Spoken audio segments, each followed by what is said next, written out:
एक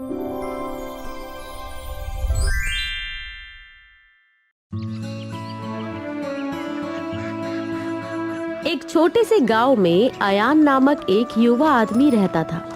उसका सपना था कि वो एक सफल व्यापारी बने। उसने अपने गांव में एक जूस की दुकान खोली थी, जहां वो ताजे ताजे फलों का जूस बेचता था। उसका जूस इतना स्वादिष्ट और ताजा होता था कि लोग उसे दूर दूर से पीने आते थे। सुबह से लेकर शाम तक उसकी दुकान पर भीड़ लगी रहती थी। उसकी मेहनत और ईमानदारी ने उसे गांव में एक पहचान दिलाई थी।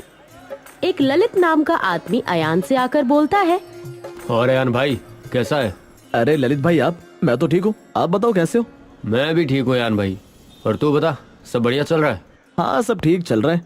हाँ, दिख तो रहा ही है, काफी भीड़ है। अरे अयान, 2 गिलास ताज़ा फलों का जूस पैक कर दे। अभी करता हूँ भैया जी। भैया 1 गिलास फलों का जूस बना दो और बर्फ ज्यादा डालना। अच्छा बेटा, अभी देता हूँ। अयान, तुम्हारी दुकान पर इतनी साफ सफाई देखकर ही मैं फलों का जूस रोज पीने आ जाता हूँ, वरना कुछ जूस वाले तो बहुत ही गंदगी में फलों का जूस बनाकर बेचते हैं। हाँ भैया जी, बेईमानी के पैसों की रोटी कितने दिन खा लेंगे। बेईमानी ज्यादा दिन कमा कर नहीं देती। मैं तो एक ही बात जानता हूँ, ईमानदारी से कमाया पैसा हमेशा कामयाबी देता है। अच्छा भाई, मैं चलता हूँ। फिर शाम को अयान दुकान बढ़ाकर घर चला जाता है। अयान हर सुबह अपने बाग से ताजे फल लाता। वो हमेशा सुनिश्चित करता कि उसके जूस में कोई मिलावट ना हो। लोग उसके जूस की तारीफ करते और उसकी दुकान की सफलता का रहस्य उसकी मेहनत और ईमानदारी को मानते थे। लेकिन अगले दिन ही अयान की दुकान के सामने ललित ने गन्ने के जूस की दुकान खोल दी। अरे ललित भाई, गन्ने के जूस की दुकान? हाँ भाई, गर्मी में गन्ने का जूस ज्यादा अच्छा रहता है। हाँ भाई, बात तो सही कह रहे हो, लेकिन मेरे दिमाग में ये बात आई नहीं। मैं तो फल का जूस ही बेचता हूँ। कोई बात नहीं अयान, तुम फलों का जूस बेचो और मैं गन्नों का। हाँ भाई। अयान सामने तो कुछ नहीं बोलता, लेकिन उसके मन में ललित के लिए गुस्सा भरा था और वो वहाँ से चला जाता है।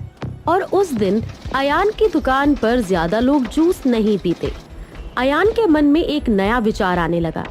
उसने सोचा, अगर मैं कुछ नया करूं और अपने जूस को और भी विशेष बनाऊं तो मेरी बिक्री और बढ़ सकती है। अयान ने फल के जूस का दाम कम कर दिया ताकि लोग उसके पास ही आए। एक शहरी व्यक्ति अमित नाम का उसे पास जाकर बोलता है, अरे भाई, कैसे दाम कर दिए? फल मुफ्त में मिल रहे हैं क्या? अरे नहीं नहीं, ये फल तो मैं अपने बाग से लाता हूँ। अच्छा, तभी तुम्हारे जूस का स्वाद काफी अच्छा है। तुम इतने कम दामों में जूस बेच रहे हो, तुमको कुछ मुनाफा भी होता है? मुझे मुनाफा तो हो जाता है, लेकिन मैं चाहता हूँ लोगों को कम दामों में अच्छी सेहत बनाने के लिए अच्छा ताज़ा जूस दूं। अच्छा भाई जी, आजकल वैसे बहुत जगह पर जूस में मिलावट भी होती है। तुम कहीं मिलावट का जूस तो नहीं दे रहे सस्ते दामों में? नहीं नहीं, कैसी बात कर रहे हो भाई साहब। एक दिन अयान ने गांव के एक व्यापारी से सुना कि कुछ लोग अपने उत्पादों में रसायनों का इस्तेमाल कर रहे हैं ताकि उनका स्वाद और रंग बेहतर हो सके। ये सुनकर उसके मन में लालच जाग उठा। उसने सोचा, अगर मैं भी अपने जूस में कुछ मिलावट करूं तो मेरी बिक्री निश्चित रूप से बढ़ जाएगी और मेरी दुकान पर पहले जैसी भीड़ लगी रहेगी। इस सोच ने उसे प्रभावित किया और उसने पहले से बेहतर करने का निश्चय किया। अयान ने बाजार से कुछ रसायन खरीदे और अपने जूस में मिलाना शुरू किया। पहले तो सब कुछ ठीक रहा। उसके जूस का रंग और स्वाद और भी बढ़ गया। लोग उसकी दुकान पर पहले से अधिक आ रहे थे और उसकी बिक्री में तेजी से वृद्धि हो रही थी। अयान खुश था कि उसकी मेहनत रंग लाई, लेकिन वो ये नहीं समझ पा रहा था कि वो किस दिशा में जा रहा है।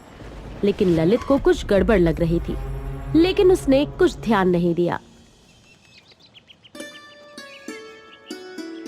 अरे भैया, 1 गिलास जूस देना।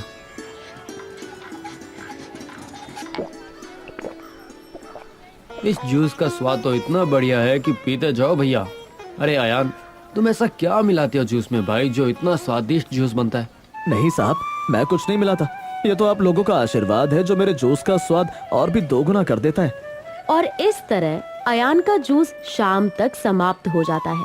अयान अपने जूस में ताजे फलों का इस्तेमाल करता था, लेकिन अब रसायन मिलाता था, जिससे जूस का स्वाद और बढ़ गया था। कुछ दिन तक सब कुछ सामान्य चलता रहा, लेकिन अयान को यह संतोष नहीं हुआ उसे लगने लगा कि अगर वह और भी तेजी से पैसे कमाए तो उसकी जिंदगी बदल सकती है। उसने गांव के कुछ और व्यापारियों से सुना कि कुछ लोग अपने जूस में यूरिन मिलाते हैं, उससे स्वाद और बढ़ जाता है। ये सुनकर अयान के मन में एक खतरनाक विचार आया। उसने फैसला किया कि वो भी इस अनैतिक तरीके का उपयोग करेगा। सामने ललित की दुकान पर कोई नहीं जा रहा था। ललित ने ठाना वो पता करके रहेगा एक दिन कि ऐसा क्या किया इस अयान ने जो एकदम से काफी भीड़ हो गई और सब बिच गया। यहाँ मेरा सारा सामान बेकार हो जा रहा है। अगले दिन ललित छुपकर सब कुछ देख लेता है, लेकिन वो कुछ कहता नहीं है क्योंकि उसके पास कोई सबूत नहीं था। अयान, मैंने तुझे मिलावट करते हुए देख लिया है। तू ऐसे किसी को मिलावट वाला जूस नहीं बेच सकता, ये गलत है। मैंने कुछ गलत नहीं किया। आजकल सब पैसों के लिए कुछ ना कुछ मिलावट करते हैं। भाई अयान, मैं दोबारा बोल रहा हूँ, ऐसे मिलावट करके किसी के भरोसे के साथ खिलवाड़ मत कर। जिस दिन पकड़ा जाएगा तो तुझे उसकी तगड़ी सजा मिलेगी। उस दिन तू सब खो देगा। अरे जाओ भाई, मुझे मत सिखाओ क्या गलत है क्या सही। ठीक है भाई, बाद में ये मत बोलना कि किसी ने समझाया नहीं। अयान को ललित की किसी भी बात से फर्क नहीं पड़ा। उसे पैसों के लालच के आगे कुछ नहीं दिख रहा था। उसने अपने जूस में यूरिन मिलाना शुरू कर दिया, ये सोचकर कि उसका जूस और भी अधिक बिकेगा। लेकिन कुछ दिन तक सब कुछ सही चला और उसकी दुकान पर ग्राहकों की भीड़ बढ़ती गई। लेकिन अयान की आंखों के सामने लालच की धुंध छा गई थी और उसे अपनी गलती का एहसास नहीं हुआ। लेकिन ललित बिना सबूत के कुछ नहीं कर सकता था। वो बस सामने से देखता रहता था। एक दिन ललित अयान की दुकान के सामने जाके सब लोगों से बोलता है, अरे भाइयों बहनों, इसके यहाँ कोई जूस मत पियो। ये जूस में मिलावट करता है, रसायन और यूरिन मिलाता है। तो ललित भाई, ऐसे झूठ बोल के मेरे ग्राहक को गुमराह मत करो। तुम्हारी दुकान पर कोई जूस नहीं पी रहा तो यहाँ मेरा काम बंद करवाना चाहते हो क्या? देख अयान, ये मिलावट करना बंद कर दे, वरना एक दिन तू पछताएगा। अरे जाओ, क्यों मेरे ग्राहकों को परेशान कर रहे हो? मैं कुछ गलत नहीं कर रहा। अरे आप सब जूस पियो, ये तो झूठ इसीलिए बोल रहा है, इसके पास कोई जूस पीने नहीं जा रहा। इतना कुछ बोल के ललित चला जाता है। लेकिन लोगों को जूस पसंद आ रहा था। लेकिन जैसे जैसे दिन बीतते गए, लोगों ने अयान के जूस का स्वाद अजीब महसूस करना शुरू किया। कुछ ग्राहकों ने इसे लेकर चर्चा की और एक दूसरे से पूछा कि क्या उन्हें भी ऐसा लगता है। उन्होंने संदेह जताया और सोचा कि कुछ गड़बड़ है। धीरे धीरे गांव के लोग उसकी दुकान पर आने लगे, लेकिन अब उनकी आंखों में शक था। एक दिन गांव के कुछ लोगों की अयान के जूस के कारण तबीयत खराब हो गई। अब ललित ने ठाना कि वो इसकी शिकायत गांव के मुखिया को करेगा। अगले दिन ललित मुखिया के घर जाता है। अरे ललित, तुम आज कैसे आना हुआ? मुखिया जी, मुझे आपको कुछ बताना था। हाँ ललित, बताओ बताओ, क्या बात है? मुखिया जी, हमारे गांव का अयान जूस वाला अपने जूस में मिलावट करता है। उसके मिलावट के चक्कर में गांव के कुछ लोगों की तबीयत भी खराब हो गई है। मैंने उसे समझाया भी, लेकिन वो मिलावट किए बिना मान ही नहीं रहा। अच्छा ललित, ऐसा क्या मिलावट कर रहा है वो? मुखिया जी, वो यूरिन और किसी रसायन का उपयोग करता है। उससे काफी लोगों को बीमारियां हो गई है। ये बात तुमने मुझे पहले क्यों नहीं बताई? हम आज ही जाके उसकी दुकान पर देखेंगे। मुखिया अपने साथ गांव के लोगों को लेकर अयान की दुकान पर देखने जाते हैं और जूस का परीक्षण करने का निर्णय लिया। उन्होंने जूस को ध्यान से चखा और पाया कि उसमें कुछ गड़बड़ है। इसके बाद उन्होंने जूस का विश्लेषण करने का निश्चय किया। जब उनके संदेह की पुष्टि हुई तो उन्होंने गांव के अन्य लोगों को सूचित किया। यह खबर तेजी से फैल गई। गांव के लोग गुस्से में आ गए और अयान को उसकी हरकत के लिए सजा देने का निर्णय लिया। उन्होंने उसकी दुकान के बाहर एकत्र होकर उसे घेर लिया। अयान इस स्थिति को देखकर भयभीत हो गया। उसने अपनी गलती स्वीकार की, लेकिन गांव के लोगों ने उसकी एक न सुनी। वे उसके खिलाफ नारे लगाने लगे और उसे सबक सिखाने का फैसला लिया। रुको रुको, कोई कुछ नहीं बोलेगा। इसको इसके लिए पुलिस को बुलाते हैं, वो इसको लेकर जाएगी और सजा देगी। नहीं नहीं, इसको हमारे हवाले करो। इसने जो किया है हमारे साथ, उसकी सजा हम ही देंगे। नहीं, हम हाथ नहीं लगाएंगे इसको, पुलिस सजा देगी। मैंने भी आप सबको पहले बताया था, लेकिन मेरी बात किसी ने नहीं मानी। लेकिन अब इसका फैसला पुलिस ही करेगी। हाँ, मैं पुलिस को बुलाता हूँ। कुछ ही समय में पुलिस भी मौके पर पहुंच गई। गांव वालों ने अयान की शिकायत की और उसे गिरफ्तार करने की मांग की। पुलिस ने स्थिति को नियंत्रित किया और अयान को हिरासत में ले लिया। उसकी हरकत ने न केवल उसकी खुद की प्रतिष्ठा को नुकसान पहुंचाया, बल्कि गांव के अन्य व्यापारियों की भी छवि को धूमिल किया। गांव के लोग अपने गुस्से को नियंत्रित नहीं कर पा रहे थे। उन्होंने अयान को घेर लिया और उसके खिलाफ नारेबाजी की। कुछ लोगों ने उसे लाठियों से भी पीटा था। बचाओ बचाओ, मुझे मत मारो, मुझे माफ कर दो। छोड़ो छोड़ो छोड़ो इसे। मुझे माफ कर दो ललित भाई, आपने मुझे समझाया भी था, लेकिन लालच की धुन में मैं सही गलत पता ही नहीं कर पाया। अब पछतावा करने से क्या फायदा। अयान समझ गया कि उसने कितनी बड़ी गलती की है, लेकिन तब तक बहुत देर हो चुकी थी। उसे समझ नहीं आ रहा था कि उसने अपने लालच के चलते कितनी बड़ी गलती की। पुलिस ने स्थिति को संभालते हुए अयान को अपने साथ ले लिया। उसे थाने में लाया गया और उसके खिलाफ मामला दर्ज किया गया। गांव वालों ने उसकी कड़ी सजा की मांग की। इस मामले ने पूरे गांव में हड़कंप मचा दिया था। अयान ने महसूस किया कि उसकी एक गलती ने उसकी जिंदगी को पूरी तरह से बदल दिया है। अयान को न्यायालय में पेश किया गया। वहां गांव के लोग भी इकट्ठा हुए और उसकी सजा की मांग की। आज की कार्यवाही शुरू की जाए। तुमने ऐसा क्यों किया। मैंने लालच के कारण ये सब किया, मुझे माफ कर दो। तुम्हें पता है तुम्हारी इस हरकत से कितने लोगों की तबीयत खराब हुई है। मुझे माफ कर दो, मुझे ये नहीं पता था ऐसा कुछ हो जाएगा। अब तो तुमको होगी सजा। अयान, तुम्हें अपनी सफाई में कुछ कहना है? नहीं। न्यायालय ने उसकी हरकत को गंभीरता से लिया। अयान ने अपने कृत्य के लिए खेद प्रकट किया, लेकिन उसकी बातों का कोई असर नहीं हुआ। न्यायालय ने उसे कुछ महीने की सजा सुनाई और अयान को जेल में भेज दिया गया।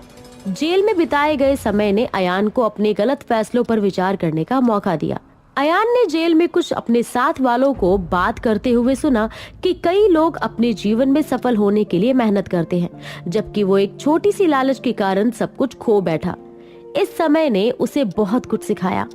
उसने अपने भविष्य के बारे में सोचना शुरू किया और यह समझा कि ईमानदारी और मेहनत, इससे ही सफलता प्राप्त की जा सकती है। और भाई, किस कारण तुम जेल आए हो। भाई जी, मैं एक जूस वाला था। मैं जूस में मिलावट करके बेचता था, इसीलिए मुझे जेल हुई है। और भाई, तुम किस जुर्म में आए हो? मैंने अपने गांव के लोगों के घरों में चोरी की थी। अच्छा भाई जी। भाई, कोई भी गलत काम कभी छुपता नहीं है, इसीलिए हमेशा साफ दिल से काम करना चाहिए। ऐसा हम कर तो लेते हैं, लेकिन इससे हमारी और घर वालों की इज्जत भी खराब होती है। हाँ भाई जी, आज से मैं कोई भी गलत काम नहीं करूँगा। जेल में अयान ने अपने जीवन के बारे में गहराई से सोचा। उसने अपने माता पिता की मेहनत और संघर्ष को याद किया, जिन्होंने हमेशा उसे ईमानदारी और मेहनत के महत्व के बारे में सिखाया था। उसने महसूस किया कि उसने उनके विश्वास को तोड़ा है और यह उसे बेहद दुखी करता था। अब अयान जेल में अपने सारे काम अच्छे से करता था।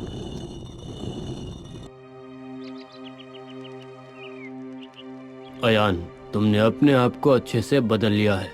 तुम्हारे काम को देखते हुए तुम्हारी सजा कम की जाती है। सच सर जी? हाँ, अब तुम अपनी जिंदगी अच्छे तरीके से जीना और सब कुछ अच्छे साफ मन से करना। जी सर, मैं अब समझ गया। कोई भी गलत काम किसी के लिए अच्छा नहीं हो सकता। चलो अब सो जाओ, कल तुम्हारी रिहाई है। अब अयान को जेल से रिहा किया गया तो वो एक नया इंसान बन चुका था। उसने निश्चय किया कि वह फिर से एक जूस की दुकान खोलेगा, लेकिन इस बार पूरी ईमानदारी के साथ। उसने गांव में जाकर अपनी गलती के लिए सभी से माफी मांगी। लोगों ने उसकी सच्चाई को पहचाना और धीरे धीरे उसे फिर से स्वीकार कर लिया। आओ अयान भाई, कैसे हो? ठीक हूँ ललित भाई, मुझे माफ कर दो। अरे अयान, ऐसा मत करो। तुम्हें अपनी गलती का एहसास हुआ, ये बहुत अच्छी बात है। अब तुम दोबारा से काम करो। हाँ ललित भाई, अब मैं सब कुछ अच्छे और साफ दिल से करूंगा।